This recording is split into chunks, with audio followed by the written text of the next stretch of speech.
I was not very good about documenting this build. This was kind of pre my real efforts of getting YouTube going. Look at those beautiful stars. I wanna drive a faster car. Nothing can break me. No, no, nothing can break me. Try not to hold me. There's plenty of videos on my channel from back in the day, years ago, when I started with this car. This car I've had for probably just about 10 years. I bought it to drive, and quickly, it turned into a project. The motor had bad rod bearings in it, so I ended up pulling it. My brother-in-law knew where the Supercoupe motor was, and long before you knew it, I was married, had kids, and a house, so this project kind of got put to the wayside. However, I really need to get something to drive more so than my Ram every day, and the Dart was supposed to be that. However, the Dart has some issues. I'm not a body guy. I'm teaching myself kind of as I go, so that's taking me some time to right there to learn that. And it also has a salvage title, so I'm not sure what the inspection process is going to be like. The Mustang has been registered in my name before, so it would be very easy to go down to the RMV and be like, hey, I need a plate. So that's kind of what we're going to do here. The downside of the Mustang is it too is a project just like the Dart is. However, I have most of the parts and I have all the knowledge to put the Mustang back together. So that's kind of why we're shifting gears here. Not forgetting the Dart, we're going to continue on with that, but it's just going to kind of be a slower process. I'm trying to ramp up and get this Mustang going. So what we're going to do here today, this car has a full Maximum Motorsports front end in it, for the most part. It has Takiko shocks, Maximum Motorsports coilovers and springs. It has the OEM steering rack, but I think we're going to change that. It has and it has the stock sway bar in it. The stock sway bar, I tried to get the Maximum Motorsport bar the other day for it, and it is not available at the moment. So I'm not sure what we're going to do with that. I definitely need to get the brackets that they make to move this forward about an inch, because I can't. When you put the Maximum Motorsports K member in along with the lower control arms, and I apologize for the dust. This car has been sitting for quite some time, so we've got to go through it. I mean, these shocks aren't that old. I just put these in before we moved here, so 2.5, 3 years ago. Not quite 3 years ago. It's probably more closer to 2.5. So,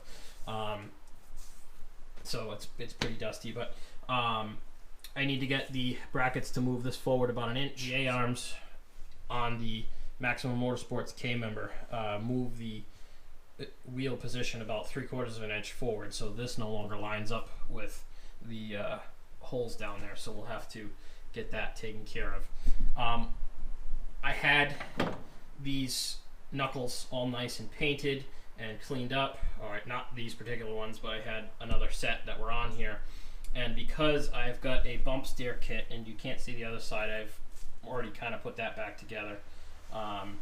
These needed to be, where the tie rod goes, they needed to be chamfered. And I ended up having my father-in-law's machine shop. We tried it at home on a drill press on the first set, my father-in-law and I, and it didn't come out correctly. So he ended up taking these to work to his machine shop, and he had these chamfered professionally. So now I just need to knock the old rivets out, take the old wheel hub assembly off, paint it, and put all the new parts back on it. So that's kind of what we're going to do today. I've got to order rotors and calipers. I've already got a brand new set of Hawk pads for it. So we're gonna start trying to get these front corners back together so that we can get this car at least so it rolls. Alright, so before we take this knuckle off the car, I'm going to take the cap off. We're going to take the wheel bearing off. Or we're just going to break the bolt loose.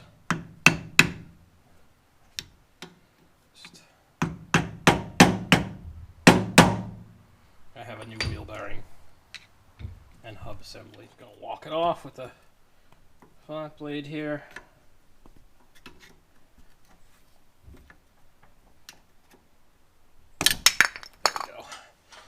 Cap is off.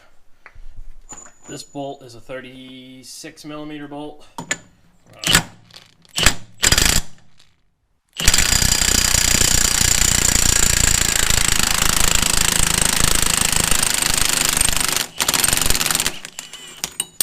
pull that off. There we go. And there's the old assembly off. We need to take the ball joint off and the 2 bolts holding it to the strut assembly. This was only purely put on just for when I moved the car here from my other shop. So we'll just pull the bolts out, pull it off. We'll probably soak these guys in some Croil. These are just push pins, so we can tap them out. And I think I either have new ones, or typically what I'll do is I will tap the hole and put a bolt in it. So that's the next step here. 7/8. The nut is a 15/16. So I drop my socket. Pull this guy out.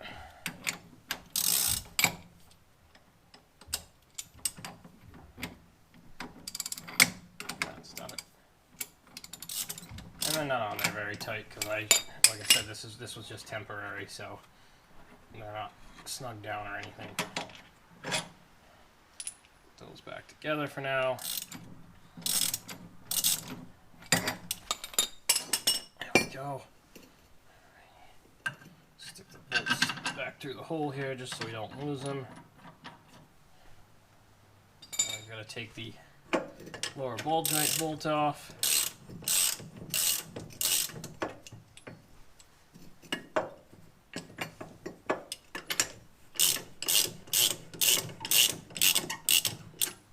There we go.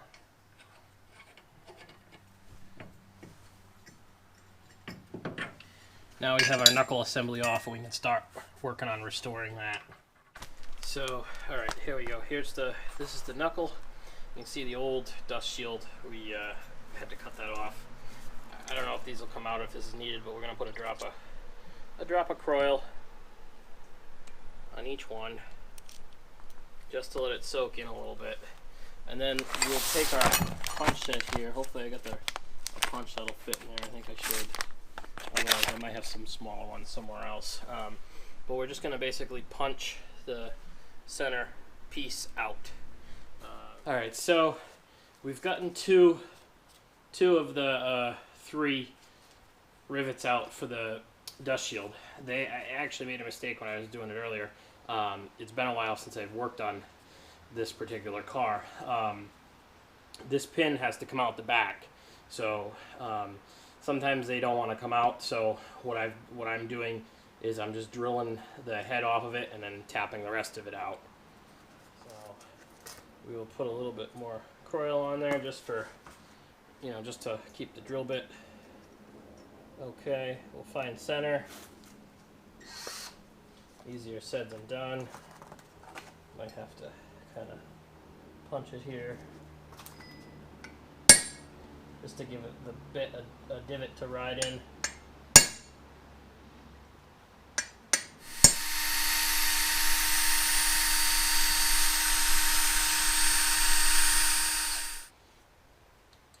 And keep the bit, when cutting this type of metal, you want to kind of keep the bit lubricated. You can use cutting oil. I don't have any right now, so I'm just using my Croil can. So I always start out with a small bit, and then I go to the bigger bit.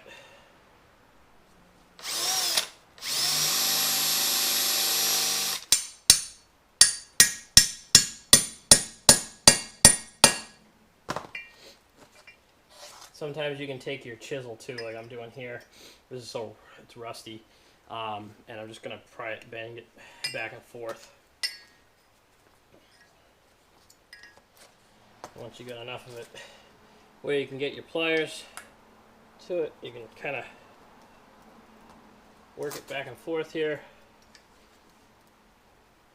There we go. All right, now the head is off. There we go. Popped it out. Now we got all 3 out. Now what we can do is we'll kind of clean this guy up here with a little wire brush. Brake clean. We'll tape the assembly up here so that we don't get any paint on it. And then we'll paint it and get it ready to put back in the car. Alright, so we're just going to take our wire brush here. Just knock all the loose stuff off.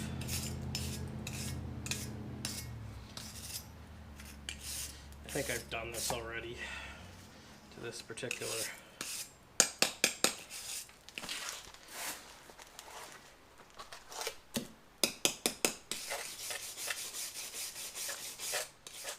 Alright, let's take a little brake clean here. Just take your rag, just clean stuff up. Where the hub bearing rides is nice and clean. You don't want to you don't have any dirt in there really, because that's not good. So you might want to like clean it up with a little bit of if it's real bad, you want to maybe clean it up with a little bit of like a very light emery cloth or something, just to get any crud off. We'll tape this shaft up here, and then we can I'll see if I can find a paintbrush, and we'll get this all painted up so we can get it back on the car. Before I paint this, for those of you that don't know, when you put a Maximum Motorsport bump steer kit, and I would presume this is probably like this with any bump steer kit, the stock hole, this hole doesn't, the bolt doesn't go through it. The factory hole is too small. So you have to have this bored out, and I don't remember what size it was because this was years ago that I had this done. And then it needs to be chamfered. So you can see, I don't know if the camera will pick it up, see there's like a little lip in there now. That's not there from the factory. So this is one that we tried to do on a home drill press, and it didn't go so well. This one's actually not as bad as the other side was. This one's actually pretty centered. But the other one, we screwed it up. So you're better off if you can have a machine shop do this. That's the way to go. Okay. So we've got some painter's tape here, and before we go and put our Rust-Oleum on this knuckle, we're going to tape up the threads and the shaft here so that it doesn't get paint in it.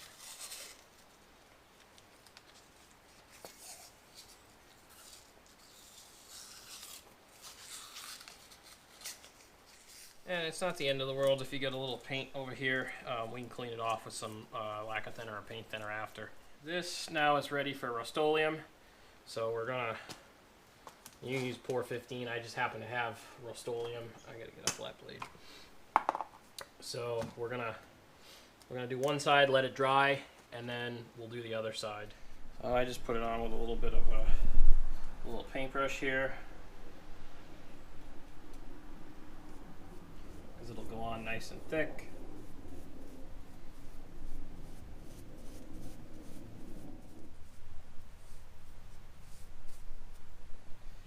Alright, that's one side pretty much done. We'll let that dry for a few minutes, and then we'll come back and do the other side. So one thing we've got to do while we wait for that knuckle to dry is I've got a couple of these metal lines that have to go back down on our steering rack down there. I had started to rebuild it, never finished.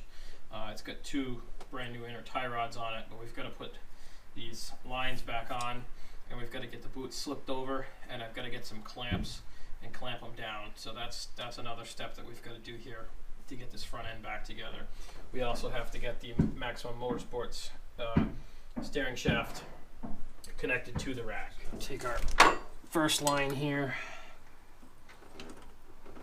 kind of square it up in place.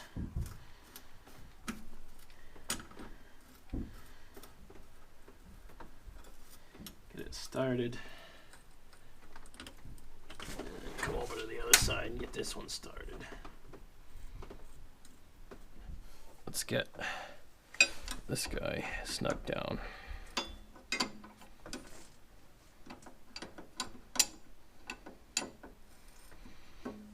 We still have to snug down these spacers as well. I've loosened them up so we can get that rack situated here. Alright, so we get the first line in place. Now we've got to come back here. Now we've got to put this guy in place. I think that's how it goes. Might have to. That might not be the right line for that. I might have to find the other one. So after some fighting, I got the two power steering lines on.